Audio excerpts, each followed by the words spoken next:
E é interessante que Deus não faz nada sem pensar que estas coisas que Ele faz, de alguma forma, vai redundar em glória para si mesmo. Infelizmente, as pessoas, quando falam de Deus nos dias de hoje, a impressão que nos passam quando elas se referem aos seus relacionamentos com Deus é como se Deus fosse alguém que estivesse ali simplesmente para beneficiá-lo. Não é incomum quando você se encontra com pessoas ou de repente você escuta conversas de pessoas sem querer. Sabe quando você está no meio de um grupo, de uma multidão, ou no ônibus, ou em um lugar onde as pessoas estão reunidas, e aí você ouve pessoas conversando e o tema ou é um tema religioso, ou pelo menos ela faz uma menção a um assunto religioso. Ela diz assim: olha, eu sempre peço a Deus que me abençoe. Olha, Deus para mim sempre está em primeiro lugar. Eu não faço nada antes de consultar a Deus. Se você observar de um modo geral, essas expressões elas sempre estão sendo utilizadas num contexto do seguinte: eu precisava de uma ajuda, eu precisava de um livramento, eu precisava de um favor, eu estava numa situação de dificuldade e eu pensei em Deus e as coisas se resolveram. Né? Como se Deus fosse aquele que estivesse à nossa disposição, somente esperando que a gente peça para Ele vir e nos ajudar e tirar as barreiras que nos impedem de crescer neste mundo. O alvo de Deus, quando Ele opera alguma coisa neste mundo, não é, em primeiro lugar, a minha alegria, o meu sucesso, a minha felicidade, o meu bem-estar, nem o meu, nem o seu.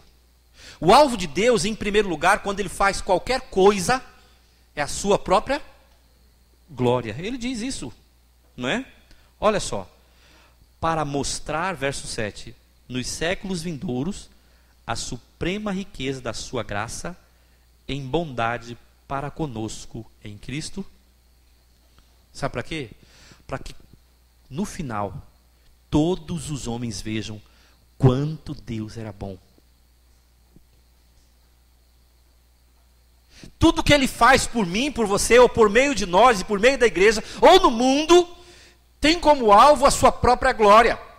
Para que no final todos os homens, como disse Jesus, dobre os joelhos e confesse-o como Senhor, como diz Paulo sobre Jesus. Só que para alguns não vai adiantar, né? Quando findar esse tempo, olhar para Deus e dizer: puxa, realmente Deus é bom. Já vai ser tarde, quando Ele reconhecer isso. Portanto, Deus está unificando as coisas que os pecados separou. E a primeira das coisas que Deus está reunindo é a igreja. E Deus está fazendo isso não apenas porque andar unidos é bom, né? Já diz o autor de Provérbios sobre isso, de Eclesiastes sobre isso, né? O que diz o texto lá sobre andar junto com o outro? Se estivermos com frio, um aquece o outro, né? Se estivermos fraco, um fortalece o outro. Enfim, existem inúmeros benefícios em nós andarmos juntos.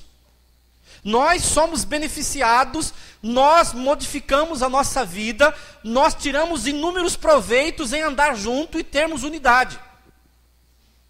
Acabamos de assistir um vídeo que é nada mais, nada menos do que uma analogia, uma metáfora para falar da importância de trabalharmos juntos. Dos bons resultados que é trabalharmos juntos.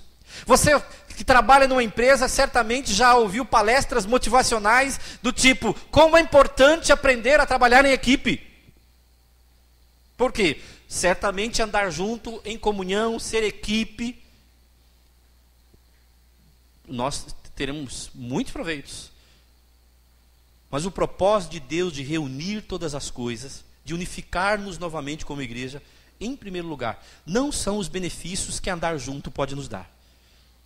Em primeiro lugar, é a sua glória, a exaltação do seu nome. Mas é claro que Deus também quer que nós nos beneficiemos de tudo isso. Ele mesmo revelou, e a nossa confissão de fé deixa claro isso também, né? Qual é o fim principal do homem? Alguém se lembra? Glorificar a Deus em primeiro lugar e gozar a Deus em decorrência disso, não é? Ou seja, Deus quer, de fato, que nós desfrutemos dos benefícios que as obras dele, e esta aqui, que eu me refiro, de unificar as coisas separadas, e aqui a igreja, produz. Mas, em primeiro lugar, ele quer a sua glória. Isto quer dizer que Deus é glorificado na união da igreja. Quando eu e você, quando nós como corpo de Cristo andamos juntos, unidos, trabalhando para a obra de Deus, Deus é glorificado. O diabo não só divide, mas o diabo inclusive quer retirar de Deus a glória que nós podemos atribuir a ele. Como? Nos dividindo, nos separando.